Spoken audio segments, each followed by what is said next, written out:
தாவேக தலைவர் விஜயின் பேச்சு திமுக வெறுப்பை மட்டுமே மையமாக கொண்டிருப்பதாகவும், ராஜாவின் மற்றொரு குரலாகத்தான் சீமான் விஜயின் பேச்சு உள்ளதாகவும் சென்னை விமான நிலையத்தில் செய்தியாளர்களிடம் பேசிய திருமாவளவன் குற்றஞ்சாட்டியுள்ளார்.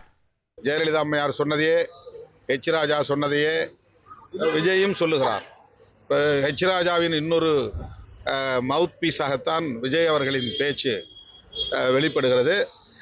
ராஜாவின் இன்னொரு குரலாகத்தான் சீமானின் பேச்சும் வெளிப்படுகிறது.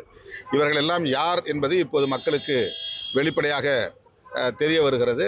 தேர்தல் நேரத்தில் தமிழ்நாட்டு மக்கள் இவர்களுக்குரிய பாடத்தை புகட்டுவார்கள். 23ஆம் தேதி நடைபெறுவதாக இடதுசாரிகள் மற்றும் விடுதலை சிறுத்தைகள் கட்சியின் சார்பில் முதலில் ஆர்ப்பாட்டம் அறிவித்திருந்தோம்.